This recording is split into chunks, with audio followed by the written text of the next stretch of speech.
Hello and good evening, everyone, and welcome to The Truth truth Behind behind the the truth. Truth. Hello, hello, hello again. Mhm. Very excited to have you guys now.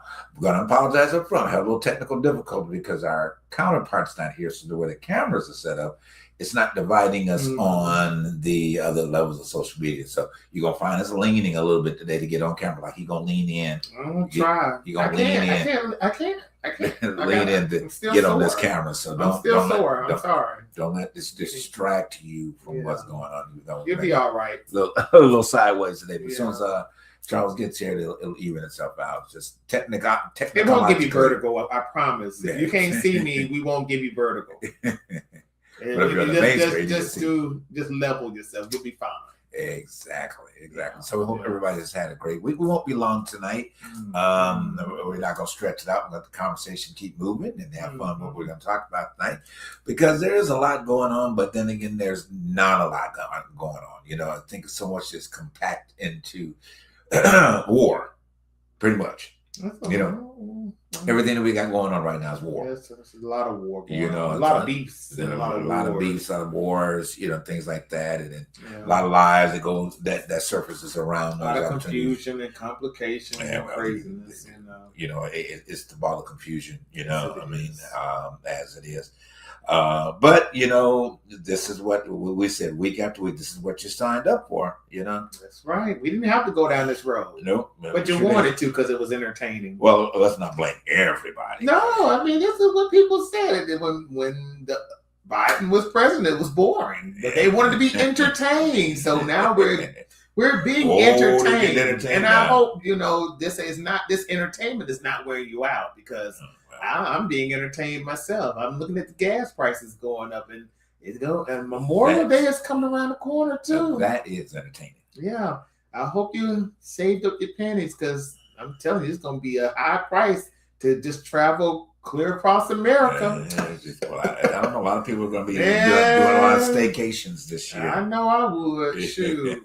I wouldn't be. I mean, to be honest with you, if it's not important, don't leave the house unless you really, really need the house. It's going to come down to that now. Right. You know. Well, a lot of people say they're not leaving the house anymore. You know, which is not an odd thing, but you know, give me a work at home job. Then be a reason to stay home. Just a work home. So I know we got one little short trip coming up. We ain't going no further than that, because we're 4 hours away.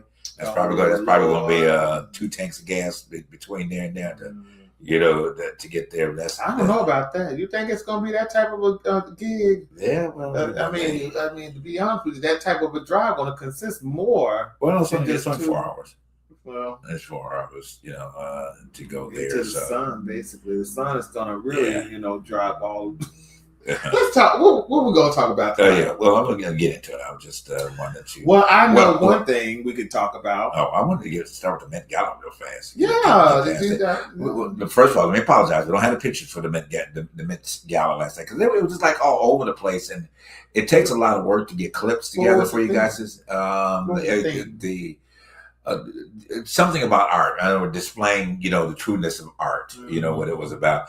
Honestly, I think that it was, again, I'm always a fan of the Met Gala, just to see what fashions and things like that come out, at the end of the day. And I thought it was pretty good. I enjoyed a lot of the Como Domingo. I liked, some people say he looked like a Rubik's Cube, but I don't know, he looked like a jester to me. Yeah, but I really liked it. He just never misses. There were a couple of other gentlemen, I don't know their names, but they had these great capes. One guy was really buff, and he had like this thing going off and part of his chest out, and and not so much of that end of it, but it was a really, really captivating outfit. Another guy had another one I really, really liked. I liked again, forgive me for not knowing the names of all these people, but who knows them? I don't know. I'm lost in the sauce with all these new celebrities. I don't know anybody. Well, they're just people to us, so I don't know. Yeah. But I did enjoy. I thought Beyonce's was good. I thought it was real creative because thought that was a nice. Yeah, because it was, it was actually the skeleton of the body itself done up in the diamonds or rhinestones, whatever she decided. I thought it was kind of. I didn't like the headpiece though. That part I didn't care for. That was her best look. I'm sorry. I looked at it. I tried to make it look nice. Okay. In my mind, but I just couldn't make it the way I wanted to make it. You'd be trying to I could see where she was going, but something about that midsection just wasn't working. You didn't like that part. That midsection was kind of hanging. It was a part of the skeleton that the frame with the bones and all that was done. So I don't know. Blue Ivy beat out her own mama. Yeah, we won't talk about that one. Blue Ivy did better than B. I'm sorry. They should have went. They should have went in the same dress. I don't know. I just didn't understand it. I tried to make it look nice. I wouldn't bring that girl. I mean, the child up because I have this thing. Okay, that I'm sorry. Blue Ivy is 14 years old. She does not need to be at the Met Gala. That's just me. I know he says something different about it, but that's just me. I think she's too young to be being at this type of level of exposure to all these things. We talk about what goes on in Hollywood and blah, blah, blah, blah, blah. But, Blue Ivy is where Blue Ivy needs to be, right beside her parents. Okay. Now, the only thing that would trouble me if she went and did that carpet by herself. How you doing, Charles? Welcome, Charles. Welcome. Good evening. I know it's about that time of the day. The time of the evening. But anyway, let's keep it moving. So we let Charles get it together as he's getting to this look together on camera. He look at shot, Charles, look shot. All right, but anyway, so and then Charles. About the show Charles and Charles. Oh yeah. Nicole Kidman's daughter was there as well, and so they did adjust the age limit because you're supposed to be 21, to be able to go to the Met Gala because of all things. So they did adjust the age for her daughter to come because she's one of the the hosts or whatever it could be. But I think I did like Nicole Kidman's dress. I love the form, but I was like, this girl is like real snatched. I mean, she was tight. She don't eat. Well, none of them eat. I mean, none of them eat. None of them eat. And one thing, people. The image is everything in Hollywood. So, when you get up in age. Well, Nicole was not young, but she looked very, very good. Nicole was like 60. There you go. Ain't she like about 60, Charles? She's about like 60 years old, isn't Nicole Kidman? How old is Halle? Yeah, somewhere around there. Right, about at least turned 60. Halle and Salma Hayek and Nicole Kidman and Meg and all of them should be about almost around the same age. Right. So, but because people will say always. Sandra Bullock and all. Yeah, that Sandra's my heart. I don't like y'all don't like Sandra. I like Sandra Bullock. I don't know why anybody. I know I was happy that she got rid of that neo-Nazi. No, you're right. That ex-husband of hers, who she woke up. Yeah, she definitely did wake up. She's 58. Well, Nicole's 58. Something. Yeah, Nicole's 58. Okay, I know she's close to 60s. At that. But yeah. So I think that the ones that did. Who else did that stood out that I can remember at the moment?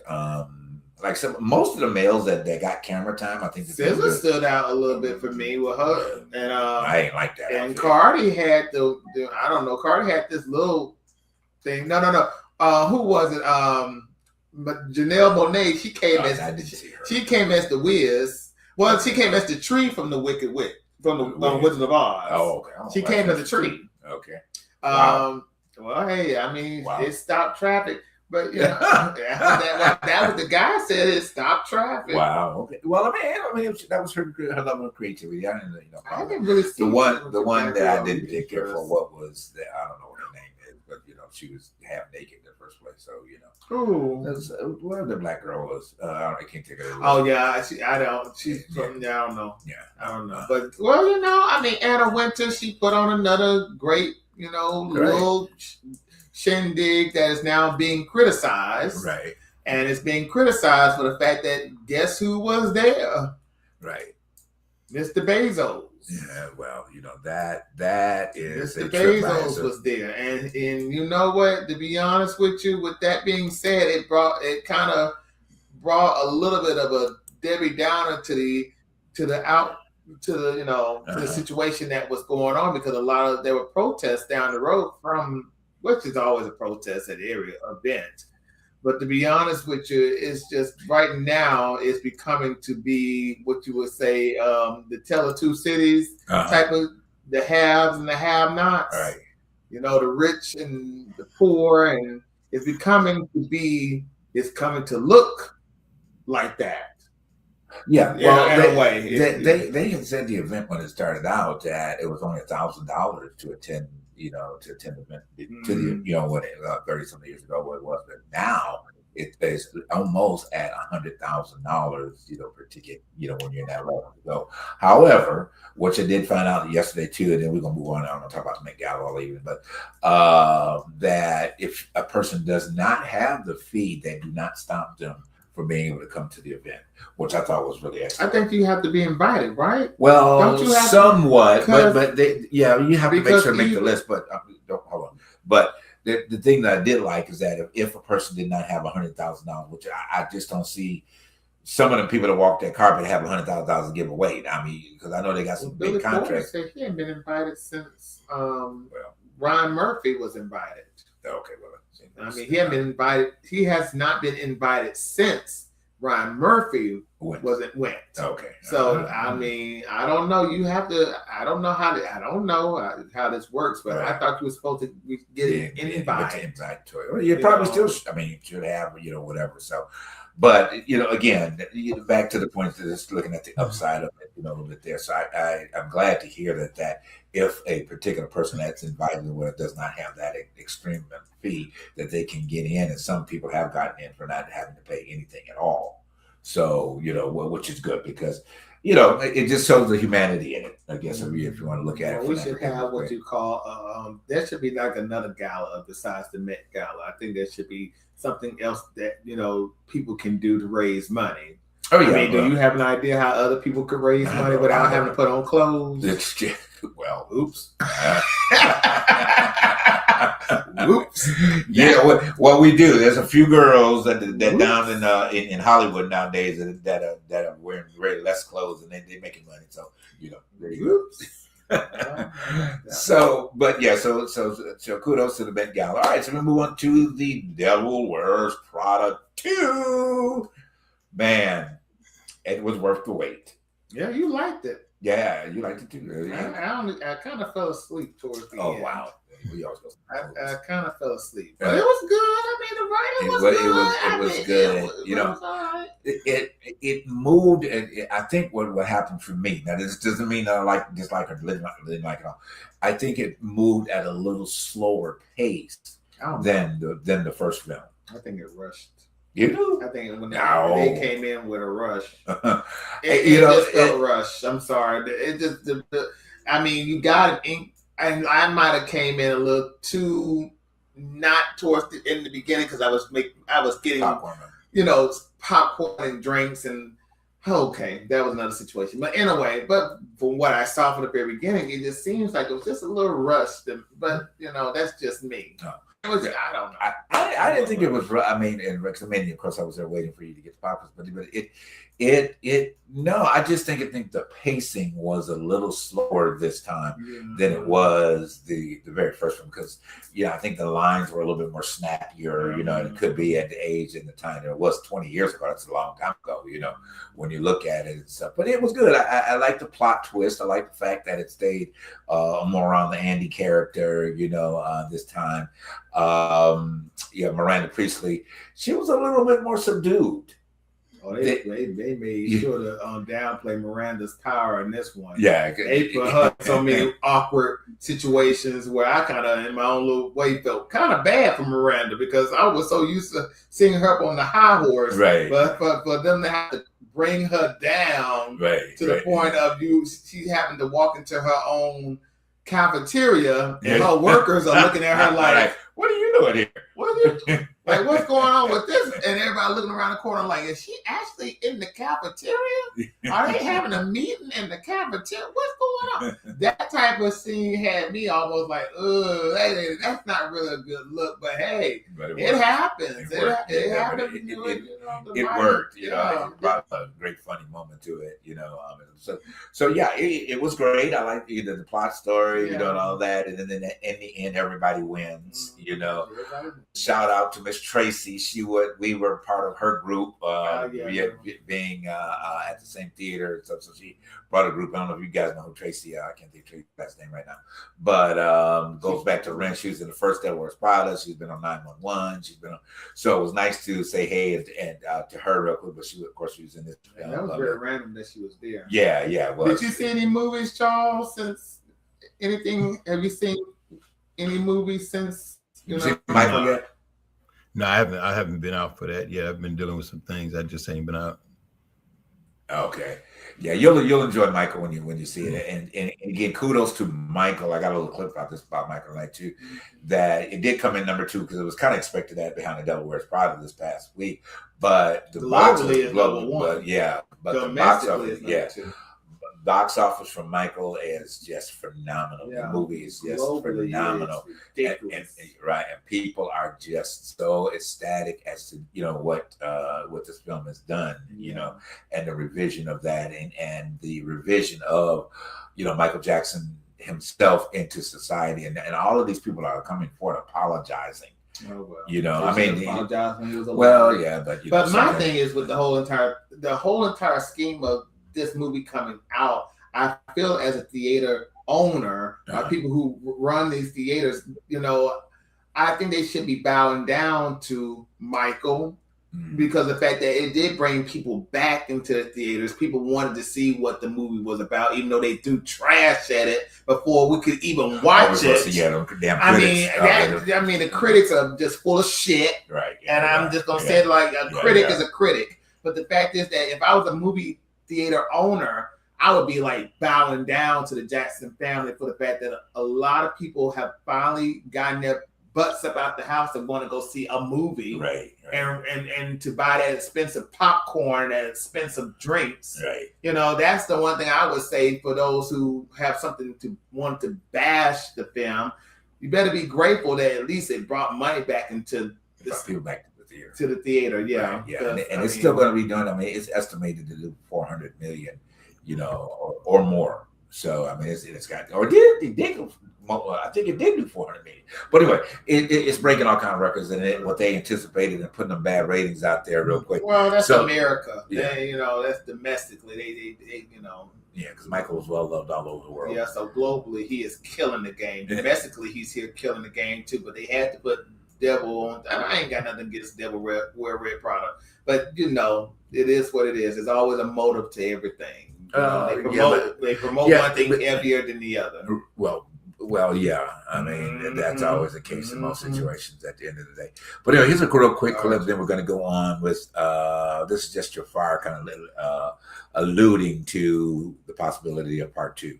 We are already working on the sequel. It will be an even grander and more necessary work. The first film ended at the peak of the bad tour, but I know that the story after that is far more complex and challenging. My uncle spent decades enduring a level of public pressure, illness, and inner struggle that most people can't even imagine.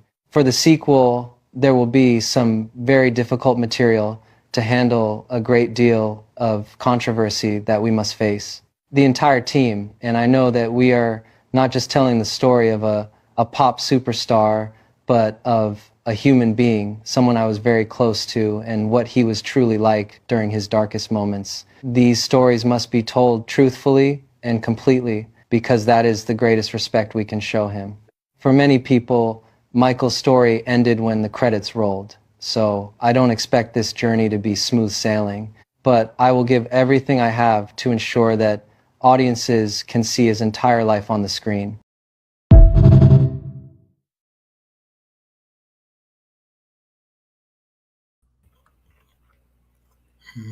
That's really powerful.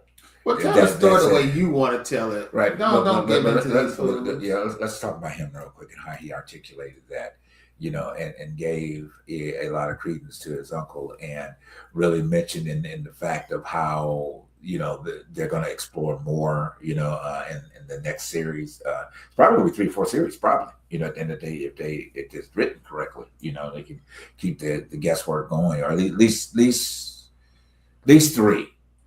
Probably leading up to maybe the after the allegation period and his research back in the late 90s.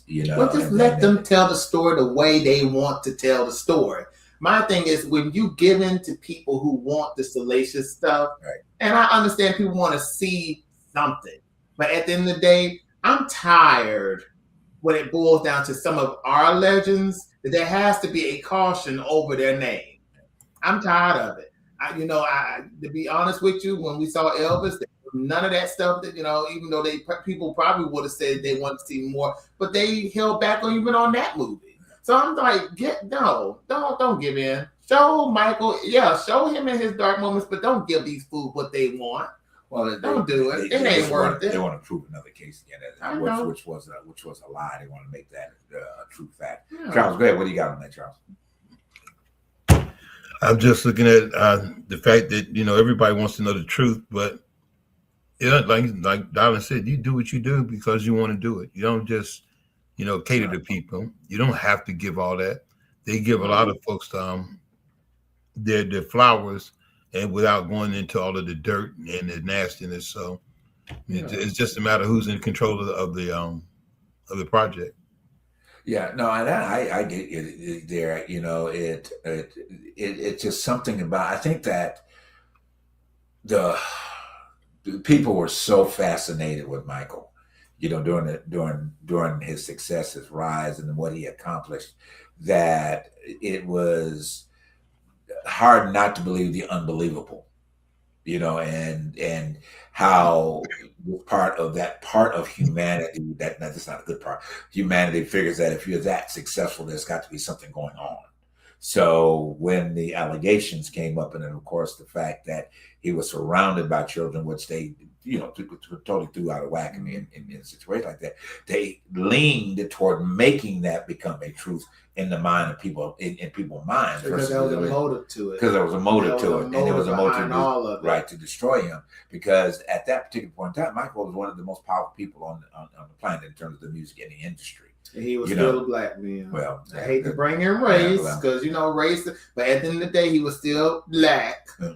And to have all of that, to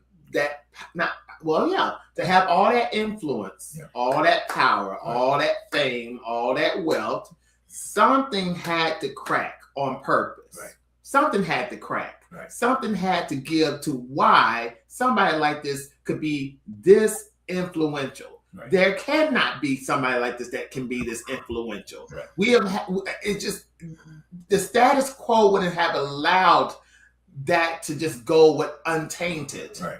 And to be honest with you, with the fact that there were people who might have said like something's off, but why did that? Well, why did it have to matter? It had to matter because he couldn't be so great and so good. There had to be something that really had to stick. So he was either wacko jacko. He liked to sleep in hyperbolic chambers. He liked his nose was changing, his skin was lightening up, his hair was straightening. He, the fact that he decided to buy up the Elephant Man's bones, which never happened. Right. There was always this punch and jab to see, there's got to be something. And then all of a sudden you had people who wanted his money. They pulled this pedophile shit because it was never the truth. Right. It was a frame up. Right. Even Sylvester Stallone's mother, who was a tarot card reader, said it was a frame up. Mm-hmm. And she called it in 2003 during his second trial. She said, he's going to win this case. Right. She said, I saw it. I have seen it. He's going to win. He's going to come out ahead of everybody, and he will be the king of pop. It's on Google. You can go read it. And I remember when it came out in real time, I remember reading that. Mm-hmm. But the fact is, it was a frame up, and the government set him up, and the public, well, hey, they wanted something like that for that man. They wanted something on him. They wanted that. Well, it gets, as I said before, unfortunately, sometimes you get your victory back from the grave. That's right. And, that's one thing for sure. That's definitely happening, and the apologies are there. And, at least that knowing that he is a spirit, and the spirit can always look back and say, you know what, hey. You don't know what you got till it's gone. Till it's gone. Joni Mitchell never lied with that. Joni Mitchell never lied. You don't know what you got till it's gone. That's right. So yes, I get it. I get it. But you know what? I'm still a fan. I've always been a fan. I grew up with him, and I'm going to continue to be that fan. Right. So let's go and do a shift. Let's move on over to Washington here and what's going on with that idiot. So one of our favorite people we like to point out, I can't think of her name, but she had this great, one I like to mention. I can't think of her name right now, but anyway. So this is her take on what was going on. I'm so sick and tired of hearing people say, I don't do politics. That sentence should embarrass you in 2026, because whether you do politics or not, politics does you. Politics decides who gets protected and who gets policed, who gets health care and who gets buried early, whose neighborhoods get investment and whose get surveillance. And for Black people especially, let's be clear, politics has never been optional. We didn't get dragged into this because we were curious. We got dragged in because the laws decided we were property, then second-class citizens, then disposable. Every right we have came from somebody doing politics when it was dangerous, exhausting, and deadly. So when our Black brothers and sisters, nieces and nephews, aunts and uncles say, I don't do politics, what they're really saying is this: I am benefiting from sacrifices I refuse to understand. That's not neutral. That's just crazy. Silence doesn't make you above the system. It just makes you easier to ignore while the system keeps moving without you. If you're alive in 2026 with fascism trending, rights rolling back, and corporations running the government, and you still don't do politics, you're not disengaged. You are uninformed, unprotected, and participating in your own vulnerability. Politics is not a hobby. It's survival. 92% girl power redefined.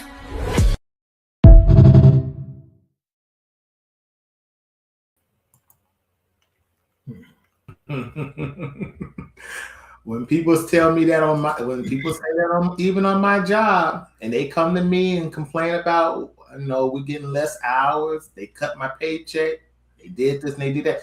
Well, you don't do politics. I mean, you told me you don't do politics, and this is what happens when you don't do politics. See, I think people don't understand what the element of politics is, because politics is in your paycheck. Right. Hold on. But they tend to think that politics has to do with the voting process of what goes on in Washington, hopefully maybe in a state and local level. But that's what they think.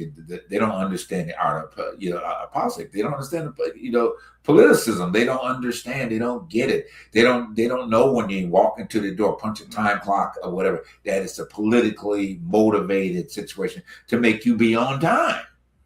And in your choice of that, you don't really want to be there on time. But guess what? But the political system that's involved, that with that time clock, guess what? You go, or what was it nowadays? Take your finger. They don't want really be. You got to put your finger or your thumb on the thing. The reason when you come in to make sure you're talking with nobody else. So that's political. But I think that some of us don't get it. Right. But I think that the loss in that was this generation that makes up a great deal of the political perspective has really tainted the idea of people. Okay. And the understanding that, because when you took the opportunity to learn the political platforms out of schools and government and all these things, what else is left? I will say this: stop listening to people who don't mean you no good. Entertainers who will tell you right up front. I said that today too. Do not listen to people on, hey, I'm going to be up front. Some of these folks, they will tell you, well, I don't think politics is that important, when they're not even living in your tax bracket. When you have people who would tell you, who would need your support to just, to say, well, what's going on over here is not that important. You supporting me is important. That's a problem. That's a problem. And you have a lot of this is a celebrity-driven country. Right. People put Trump in there because he was a celebrity. You understand?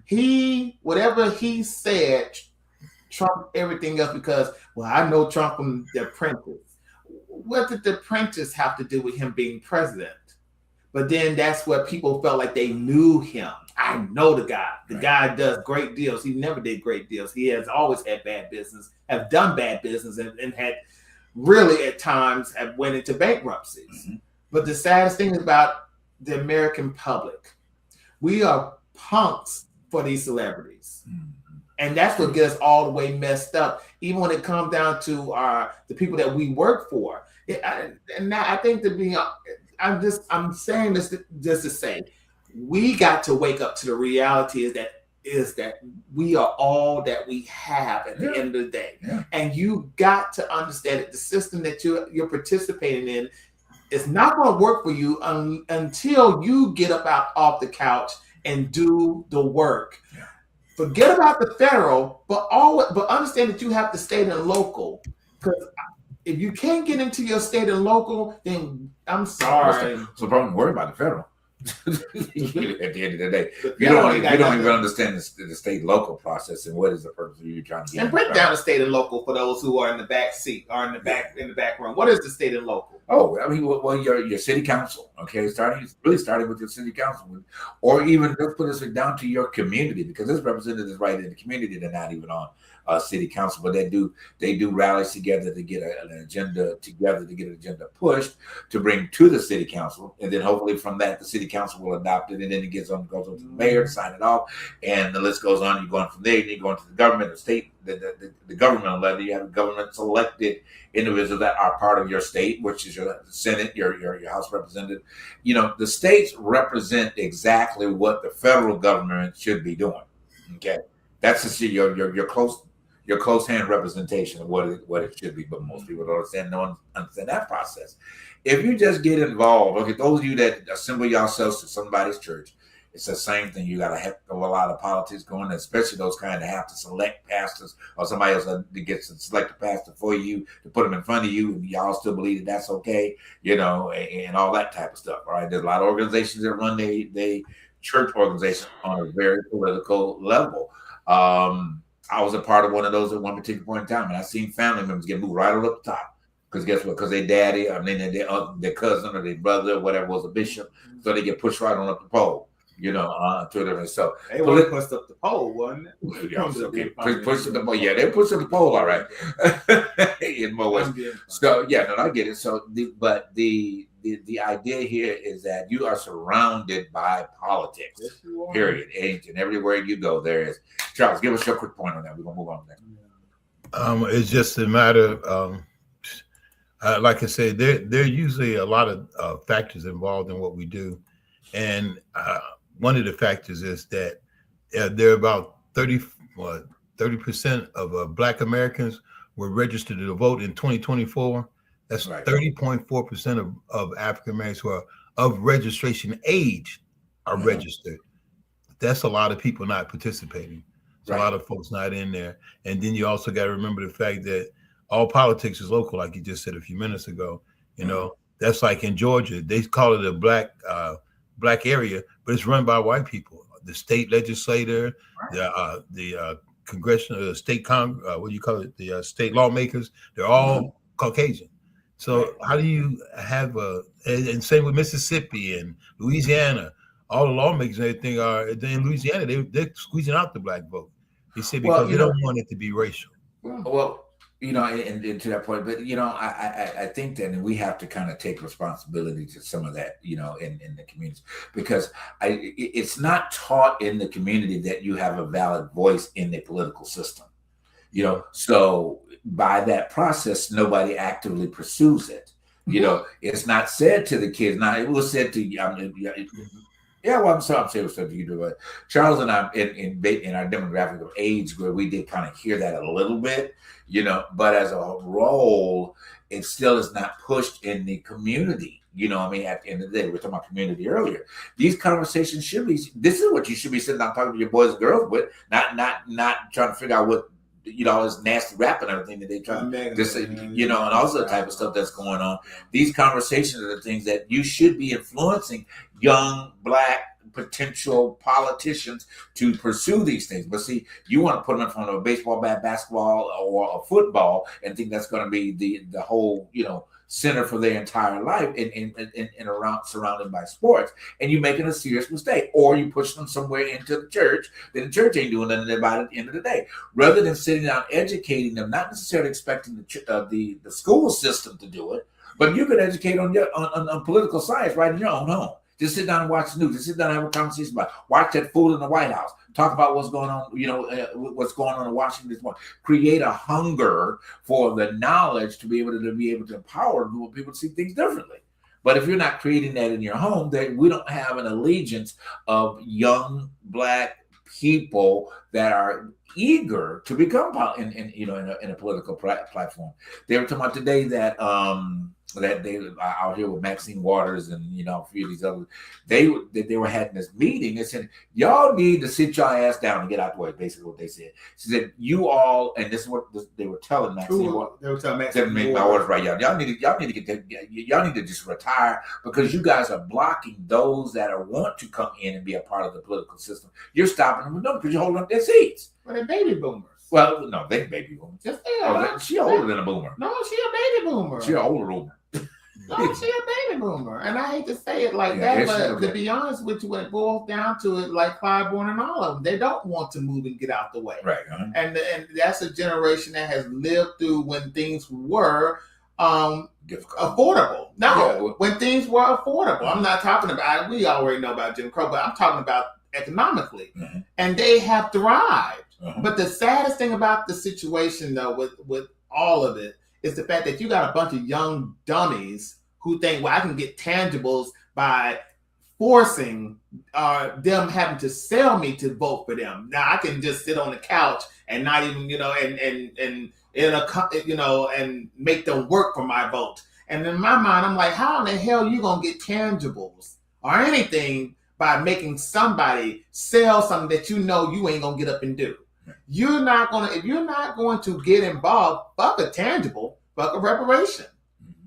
It ain't coming. Right. Because you haven't put your foot down. Right. You haven't even got involved, stood in line to say, wait a minute, y'all, we got to do A, B, and C, and D. But no, you're going to sit on the side and complain about the fact that you ain't got what you could get out of the Democratic Party. They ain't even said shit about the Republicans or the Independents or anybody else. They just throwing stones at the Democrats now because they're like the easy target right now. Right. The Democrats ain't doing shit for the Black folk. They ain't doing nothing for the young folk either. Well, first of all, we have to stop this shit about what somebody's doing for you. Thank you. I say it all the time. What somebody doing for you. I say it all the time. Okay. Now you may not agree with him, but John Kennedy said it very best. Ask not what you can do, what your country can do for you, but what you can do for your country. Slow it down and say it again. Ask not what your country can do for you, but what you can do for your country. Basically. Okay. So that was a very prolific moment when he said that, and it sent a shockwave over to a lot of people in the process of that, because what he's doing kind of prophetically is speaking to a generation that came down the road at the same time. Because the mindset of people expecting the Americas to do what they needed to do for them, and they're not contributing, wanting to give toward that, it was a mindset that was out there, unfortunately. Now, Charleston could contest to this as being a military person. At the end of the day, nobody at this point, and those of you that are watching right now, past, present, whether they're going to see this particular show, none of y'all, unless y'all a military person and have served in the military, can compare to what our counterpart, my dear brother here, can tell you about being in the military. What is a representation of giving to a country that you don't even get the respect coming back from your serving time. Okay, and still keeps pressing forward to being the American, being the person having at least a decent idea of what to move forward in this society, which is completely unfair on so many levels. Charles, speak to that real quick, if you can. We're gonna move on. What's that? Just about being a vet, and just how you have served your time, but you took the route to do for your country and not ask what your country could do for you. Yeah, I joined the military at 17, and I spent pretty much 7 years there, 4 of them active and some really crazy parts. I've been around the world twice, been everywhere but Japan, China, and the Philippines. I've been everywhere else, and it's hard to say that, you know, within our country there are things that to this day still make you shake your head because you can't understand why they are. People claim they want to lead the country, and I'll listen, but I always say to myself, once you get out there, you see there's no place better than here. Even screwed up as it is, there's no place better than the United States. You can go anywhere you want in the country, claim it's so much better. My niece is in Taiwan, and she loves it. There's no crime, and there's that, and I'm like, yes, there is. And then they are racist against black folks, but they don't just. It's little subtle hints. You can see it everywhere. The little Sambo dolls and all that kind of stuff. But we're desensitized to a lot of the things that are negative against us because they become so normal. And one just like killing and violence has become so normal, we don't look at it sideways. We just take it as everyday occurrence. Right. Well, I mean, you for one know and understand that. Now, I slightly disagree about getting out of the U.S. I mean, I don't understand, like you're saying, in terms of the but that yet also has to deal with the ones that are in charge of making a pathway that are great for all American citizens.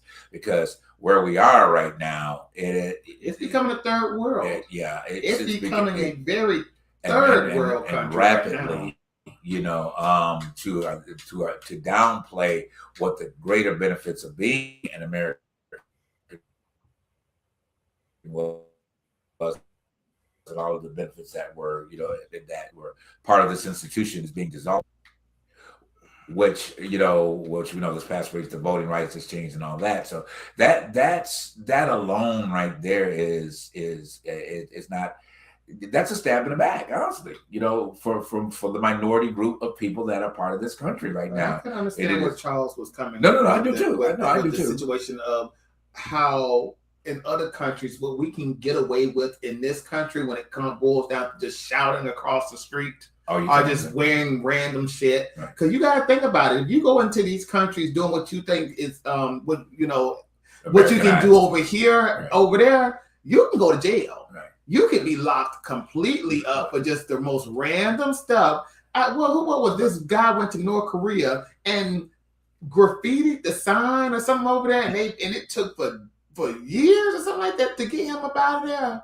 But you have to think about it. Some of these folks, they don't understand. Yeah, we have a lot of freedom over here to do whatever, but you go walking into somebody else's country doing that same basic freedom, which is nonsense. You better hope and pray you can just come on home because they'll hold up your passport and say you ain't going nowhere. Well, yeah, I mean, to that extent, I mean, there are extreme situations, but if we are not, how we started out this conversation, not I mean we collectively, but collective group of people that have the ability to vote and make changes.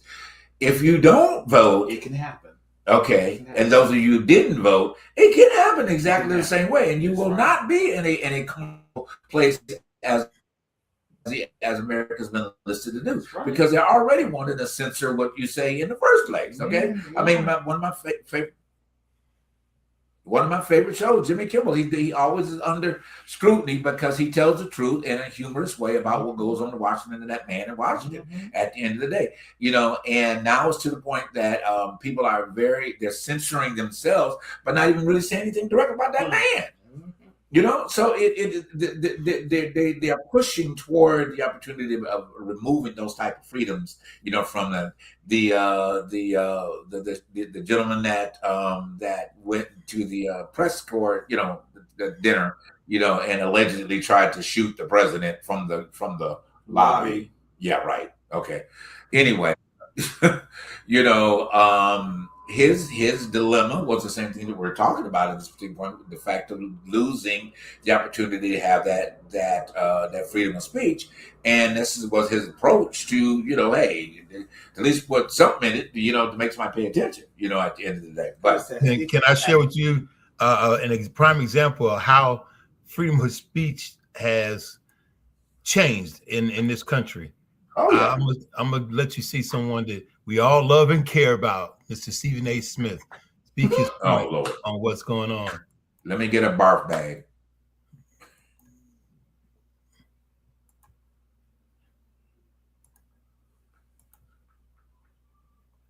What's happening? Why is that every black person would vote Republican. What?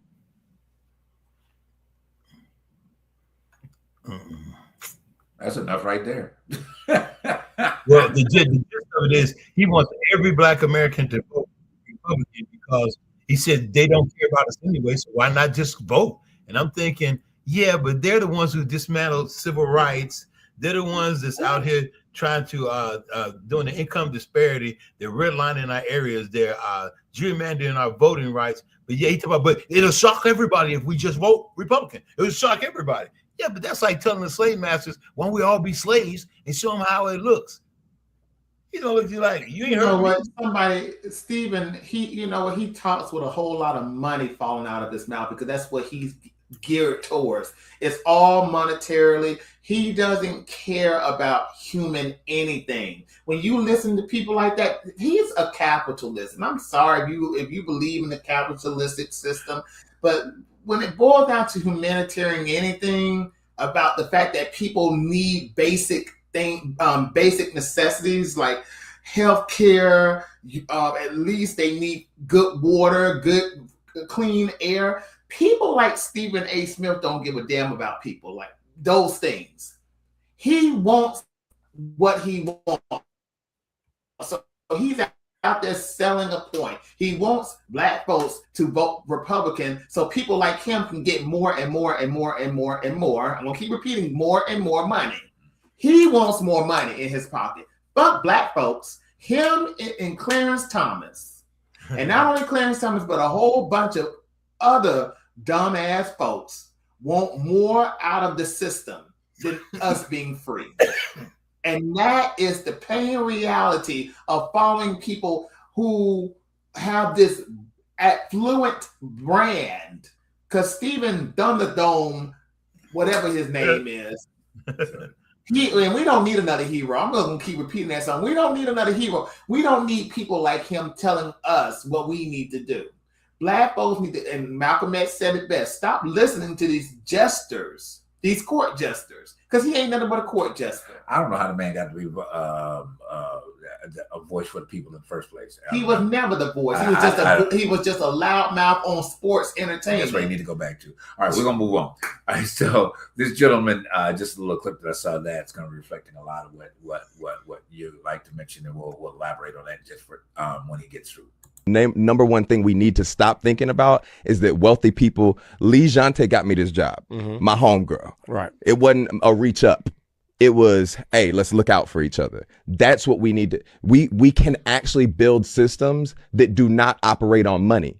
Negro Actors Guild, Paul Robeson and folks founded the Negro Actors Guild. I'm pretty confident the same year as Screen Actors Guild. Screen Actors Guild was not representing black folks. It was still segregation. You feel me? We took care of each other to make sure that they covered safe passage through sundown towns, covered funerals, childcare.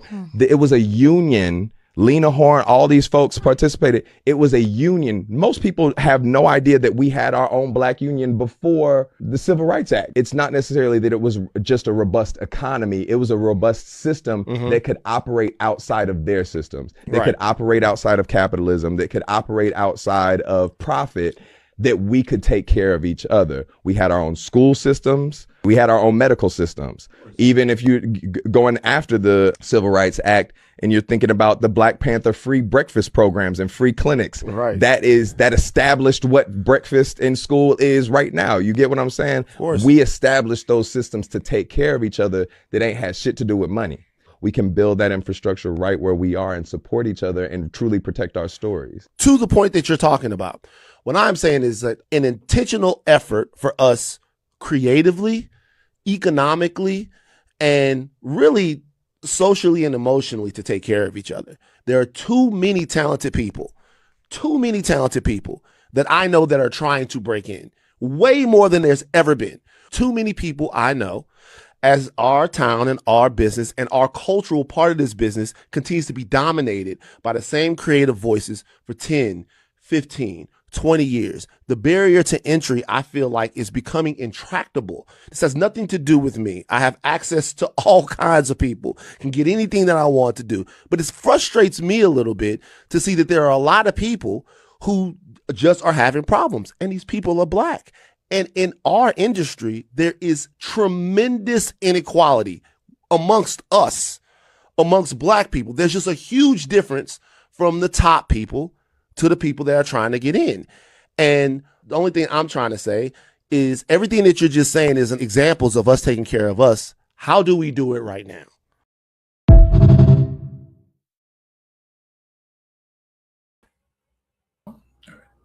Well, and I'll let you go to I love that little brief interview that they were having there, because it's a conversation that we have, a lot off camera and on the show. If you guys have not paid attention to it, but their perspective was mentioning from the industry side and where we should be supporting.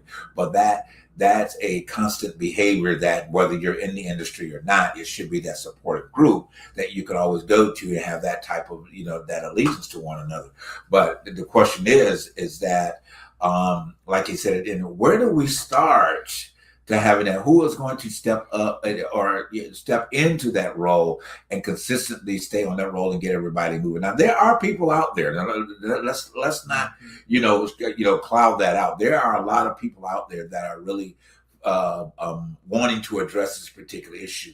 And I think what happens is that issue gets clouded out because of the bigger picture by the different ones I won't mention right now, but because they seem to be at the top of the chain. So what's expected is for them to be the leaders into this wave of development to elevate, whether you're in the industry or just an independent person on the street. They feel that they should be doing, rather than, like we started earlier, starting right in your own home, starting right in your own community, seeing that you've got young people, you've got a young guy out there that's got a little group of kids around him, and he's speaking to those individuals. That could be your next politician. That, of course, in most of the community, that's going to be your next preacher. Everybody ain't meant to be somebody's preacher, and the way that's falling, y'all didn't want to be nobody's preacher. Anyway, so. It's a thing that we've got to make a decision and start making movement, no matter how it's been. Stop expecting people of means to make the move. Martin Luther King did far more, okay, without a bunch of rich people around him, as you would say, at the end of the day, than most people do in an hour. You know what I'm saying? His one thought that most people did. I love how that old caption from the Army used to be. What was it, Charles? We get more done more than what is it? And we get more done by 6 a.m. than most people do all day long. Yeah. Or something like that. But all I'm saying is that we those conversations are great, and I'm assuming these two gentlemen, they're both actors, a part of the part of the community, but they're elaborating for the fact is that even in that there's still a struggle. It's still a struggle to tell the stories. It goes down to, like, I had a conversation about Sinners, and then somebody was saying, well, do you really think that it was a good movie, or what do you think about this, about it? And I said, yes, it was an excellent movie. I said, at the end of the day, now it may not have been your choice of topic, but at the end of the day, it was a great movie, okay? Because you've taken somebody that found a way, to get in. And that, first of all, that was not his first film that he was recognized by Warner Brothers for doing in the first place, okay? Let's just be clear about that, okay? Let's be clear about the fact that he did write Black Panther, okay? At the end of the day, let's be clear about those particular things at the end of the day. And then he has made a pledge to utilize more Black talent in anything that he is over, and which he has done, and which he celebrates. Speaking of Ryan Coogler, so when people start making conversations about stuff and saying stuff, you have to pull yourself back and ask, well, why are they saying this? Do they feel like they deserve that? But go ahead. We got it. The egos got to leave. Okay. And that's the biggest. That's one of the biggest issues when we are amongst each other. Egos got to be pushed to the side. We need to learn how to love thy neighbor again. Because to be honest with you, you can't just to hold a conversation. Sometimes it always goes left. And ideas Well, I feel like at the end of the day, you can have a great idea, but just like you say, people will throw it and toss it into the trash can because they can't see the future. Right. They cannot foresee what can happen if we nurture not only ourselves but our children to believe in something. Yeah. That's why we don't vote. Mm-hmm. Some of us don't vote. Some of us sit on the couch because the system don't work for me. Well, who told you that? Because you got a lot of poor whites that they don't believe that the system don't work for them, but they see a vision, and they always they're sold on an agenda. And I hate to say it, the agendas that some of these races have of making sure that we don't get the right to vote, that we don't have the same necessities that they have, they feel like they're winning right now, even though their gas prices are going through the roof. And not even thinking about the fact that because of what they feel like, well, the agenda, my worldview should be that there should not be blacks having the same, or gays having the same, or women having the same, or even down to the fact that we don't want the mentally and the disabled to have the same. But still, in other factors, they're suffering, but they don't see it because they see a vision. As black folks, or anybody that looks like us, we need to have that very same vision, but for the good of the community. Right. We need to have a vision. We need a cultural reset. We need a cultural reset. I'm gonna keep saying that. We need a cultural reset. We need to get back to the foundation of what it is that makes us unique. Well, and to be honest with you, what makes us unique is community. We have always been communal. See, the thing about it is nowadays, and I'll let Charles know, wrap it up with Charles. The entertainment, and I don't mean the good part of the entertainment, the entertainment value is where we make the decision based on. Now, you can go at any point. Number one problem is that device that everybody walks around and they swipe. If it's something that is educational, empowering, like the truth behind the truth, and taking the opportunity to pause and listen and gain some more knowledge that they swipe right by it. Okay. Or nowadays it's gotten to be that these videos that come out now, whether it's on X and Instagram, I don't see too much on Facebook, but these black people beating each other up. Just because somebody gets a family, these jackass young girls go into restaurants and tearing up restaurants, and these type of videos are getting played all over social media, going back and forth about things of that nature, but yet we're having a conversation. The three of us are having a conversation, and those gentlemen there, about figuring out where does our unity come from? Where does the sense of responsibility and accountability come from?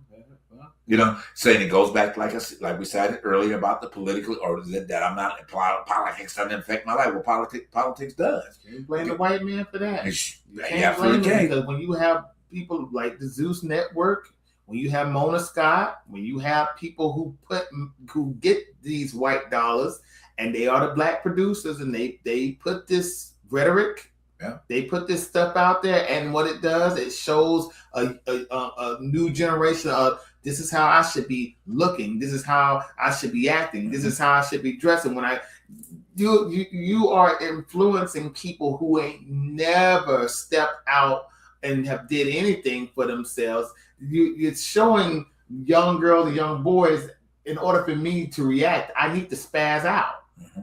And I've seen that in real time. I worked at CBS in Atlanta, mm-hmm. and in Hollywood. If I'm telling you that we don't have that special, and all of a sudden you wanting to fight me over a cell that is not there, how am I supposed to deal with that? How am I supposed to communicate with somebody who do not know how to communicate? That's basically what I'm saying. And that's being taught through formats, through reality, black reality formats. Yeah, absolutely. And I'm sorry, but I can't blame wholeheartedly the white man too much for that. When I'm seeing these black producers being awarded at Essence Fest, at Soul Train Awards, at BET Awards, these producers, and we know who they are. Right. And they're being taught, they've been taunted up as the black excellence. Now, Andy Cohen is about the only person I know who do Housewives, who has put Atlanta and them on the map through the fact of these black dysfunctional housewives. Right. That's the only white man I know who has done that. But most shows on VH1 are black produced. Go ahead, Charles. I'm done. Well, I'm not going to really dive into that one because it's a gatekeeper type thing. But I'm going to give you these 2 points before we leave here. One of them is they are trying to get new judges up in there. Alito and Thomas Oreo ass is trying to get up out or retire. And with that retirement, they've asked each of these nominees, is Trump eligible to run for a third term? And none of them would answer. One of them said, I would have to review the actual wording. We know what the Constitution says, but these hand-picked puppets are going to get there and they're going to do a wave over all the rights we have. They've already they lied when they were interviewed and got nominated, the ones that's in there now. And then the other part is, let me just make sure you understand, we're in a system right now where we're being robbed blind. He's got his hands in our pockets and smacking us on the butt at the same time. The new details for the release about the Palm Beach International Airport, which recently renamed to Donald J. Trump International Airport, the new contract requires that the airport to purchase Trump merchandise from Trump's own licensor, directly violating emoluments clause of the Constitution. He's getting paid off of everything that moves. The United Emirates, Israel, everybody's getting paid but the American people. And now they're starting to wake up. It's going to be a little too late, too late, because once they take over, you can't push back.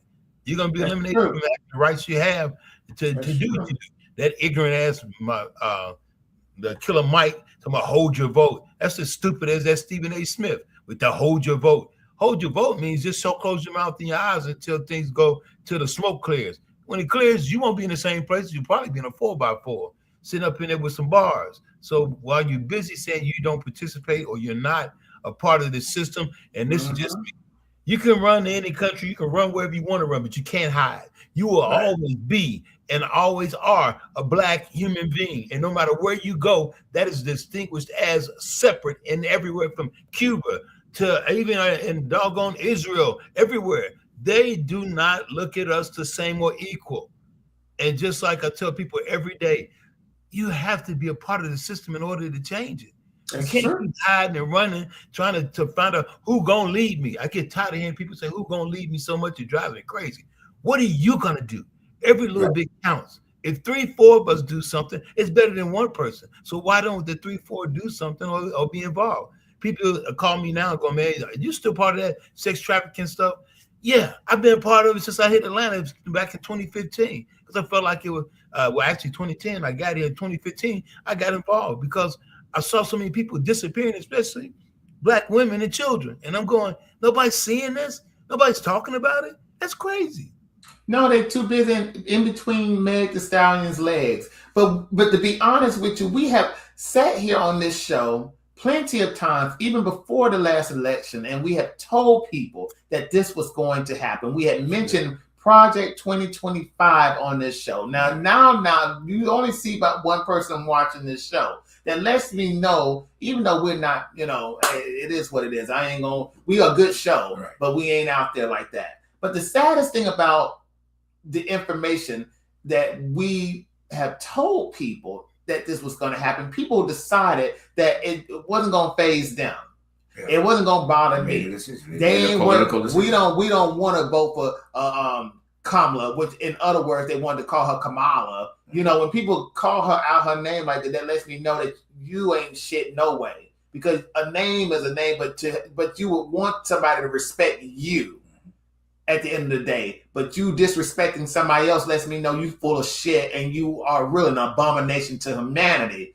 I ain't gonna even mince my word, because you are an abomination if you going to just disrespect somebody's name like that. That's just to me that's just inhumane. But going back to what I was saying, we told these people this was going to happen. Now the Supreme Court, which I'm sorry, I'm a little giddy about this, because they made a decision to gut the Voting Rights Act of 1965. if you are my age, I'm 39 years old. I'm 39 and under. If you don't know the importance of your vote and the reason why you should vote, I'm sorry, you lost. You are lost in the sauce because these people are fighting to get rid of our right to vote. If they've been trying since Reagan, they've been trying since Lyndon Johnson. The fact is the fact. If they've been trying this long, that would let me know or anybody else know that I need to get my ass out and vote. But you got to be paying attention to it. You got to be paying attention. To it. Like I said earlier, you go down, you swipe in everything and anything that brings information to your platform. And I ain't voting Republican either. Yeah. I'm not going to vote Republican. I'm not going to vote Republican because of the Southern strategy. Most racist, most neo-Nazis, more misogynists, more sex traffickers are Republican. And because it comes with monetarily gains. Because, the saddest thing about it is that Stephen A. Smith, I would want to call you something that I would hate to call anybody else. You are full of it to want to tell black folks to vote for the very same party that would want to enslave us. Go ahead, I'm done. I'm off my rocker. I'm sorry. No, but I think well said, Charles, and both and that it goes back to the serious level of accountability, and it's easier not to be accountability because you can do what you can point your finger. You can point your finger when you're not accountable, and you can say, well, this is that and that's that. Look at that girl over there fighting, and she got her head, they pulling her weave out of her head, and because she's not accountable. She's not accountable for her actions. She's not accountable. I'm using the restaurant scenario and the fights or whatever. She's not accountable. She wasn't taught accountability. That wasn't a part of the community of where she was raised. It wasn't her grandmama wasn't accountable because grandmama would not allow that to happen. So until humanity, typically black humanity, really finds itself in a level of accountability, what can I say? So I'm going to end it with this little motivation. And maybe it'll touch somebody, see something a little bit different, and maybe it will become a little bit more accountability. What we have to understand is money is a frequency. And when I say frequency, that means it's a mental and emotional state, right? So a lot of times it's hard for us to receive money because we live in a frequency that we are unworthy. You live in a frequency that you don't even think you're valuable enough to receive that amount. If I asked you, is $1 a lot? You'd say no. Okay, $10, no. $100, no. $1,000, no. 10,000, 100,000, $1 million. Yeah, nothing's changing. All we're doing is putting zeros behind it.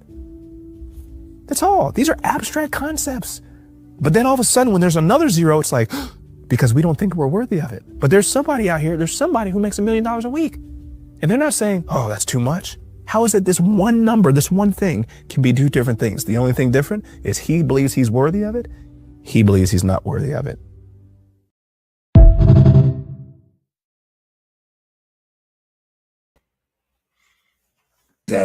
I think that is an ideal way just to wrap it up. Okay? Because when you believe that you're worthy, you will do things. When you don't believe that you're worthy, you won't do anything. And it goes back to how we started out the show. If you're worthy enough, you make a sound political decision about your community, your home, your family, your community. He framed that around wealth, and not wealth, but just having money in general. Most of the time, typically in the black community, we don't believe that we're supposed to have money because it comes out of our mouth all the time what we can't afford. It becomes our product. It becomes what we are. We can't. We have become products of our words. May not necessarily be in the financial discipline, but the I can'ts just trail us. And every time we open up our mouth, I can't proceeds.